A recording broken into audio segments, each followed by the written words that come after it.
13-ാം സ്ഥലം. മിശിഹായുടെ മൃതദേഹം മാതാവിൻ്റെ മടിയിൽ കിടക്കുന്നു.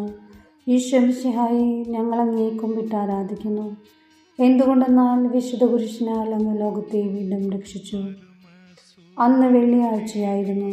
പിറ്റേന്ന് ശാബതമാകും. അതുകൊണ്ട് ശരീരങ്ങൾ രാത്രി കുരിശിൽ കിടക്കാൻ പാടില്ലെന്ന് യൂതന്മാർ പറഞ്ഞു. എന്തെന്നാൽ ആ ശാബതം വലിയ ദിവസമായിരുന്നു. തന്മൂലം കുരിശിൽ തറയ്ക്കപ്പെട്ടവരുടെ കണങ്കാലുകൾ തകർത്ത് ശരീരം താഴെയിറക്കണമെന്ന് അവർ പീലാത്തോസിനോട് ആവശ്യപ്പെട്ടു. ആകയാൽ പടയാളികൾ വന്ന് മിശിഹായുടെ കൂടെ കുരിശിൽ തറയ്ക്കപ്പെട്ടിരുന്ന 2 പേരുടെയും കണങ്കാലുകൾ തകർത്തു. ഈശോ പണ്ടേ മരിച്ചു കഴിഞ്ഞിരുന്നു എന്ന് കണ്ടതിനാൽ അവിടുത്തെ കണങ്കാലുകൾ തകർത്തില്ല. എങ്കിലും പടയാളികളിൽ ഒരാൾ കുന്തം കൊണ്ട് അവിടുത്തെ വിലാപ്പുറത്ത് കുത്തി.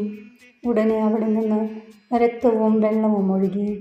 അനന്തരം മിശിഹായുടെ മൃതദേഹം കുരിശിൽ നിന്നിറക്കി അവർ മാതാവിൻ്റെ മടിയിൽ കിടത്തി. ഏറ്റവും അകലെയായ മാതാവേ, അങ്ങേ വത്സലപുത്രൻ മടിയിൽ കിടന്നുകൊണ്ട് മൂകമായ ഭാഷയിൽ അന്ത്യയാത്ര പറഞ്ഞപ്പോൾ അങ്ങ് അനുഭവിച്ച സങ്കടം ആർക്ക് വിവരിക്കാൻ കഴിയും? ഉണ്ണിയായി പിറന്ന ദേവകുമാരനെ ആദ്യമായി കയ്യിലെടുത്തതു മുതൽ ഗാഗുൽത്ത വരെയുള്ള സംഭവങ്ങൾ ഓരോന്നും അങ്ങേ ഓർമ്മയിൽ തെളിഞ്ഞു നിന്നു. അപ്പോൾ അങ്ങ് സഹിച്ച പീഡകളെ ഓർത്ത് ജീവിത ദുഃഖത്തിൻ്റെ ഏകാന്ത നിമിഷങ്ങളിൽ ഞങ്ങളെ ധൈര്യപ്പെടുത്തി ആശ്വസിപ്പിക്കണമേ. സ്വർഗസ്ഥനായ ഞങ്ങളുടെ പിതാവേ, അങ്ങയുടെ നാമം പൂജിതമാകണമേ. അങ്ങയുടെ രാജ്യം വരണമേ. അങ്ങയുടെ തിരുമനസ് സ്വർഗത്തിലേതുപോലെ ഭൂമിയിലുമാകണമേ. അന്നു വേണ്ട ആഹാരം ഇന്ന് ഞങ്ങൾക്ക് തരണമേ. ഞങ്ങളോട് തെറ്റ് ചെയ്യുന്നവരോട് ഞങ്ങൾ ക്ഷമിച്ചിരിക്കുന്നത് പോലെ ഞങ്ങളുടെ തെറ്റുകൾ ഞങ്ങളോട് ക്ഷമിക്കണമേ. ഞങ്ങളെ പ്രലോഭനത്തിൽ ഉൾപ്പെടുത്തരുതേ, തിന്മയിൽ നിന്ന് ഞങ്ങളെ രക്ഷിക്കണമേ. ആമേൻ.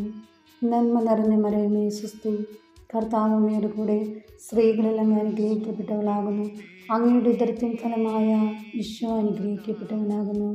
പരിശുദ്ധ മറിയമേ, തമ്പുരാൻ്റെ അമ്മേ, പാപികളായ ഞങ്ങൾക്ക് വേണ്ടി ഇപ്പോഴും ഞങ്ങളുടെ മരണസമയത്തും തമ്പുരാനോട് അപേക്ഷിക്കണമേ. ആമേൻ.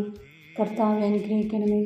പരിശുദ്ധ മാതാവേ, ക്രൂശിതനായ കർത്താവിൻ്റെ തിരുമുറിവുകൾ എൻ്റെ ഹൃദയത്തിൽ പതിപ്പിച്ചുറപ്പിക്കണമേ.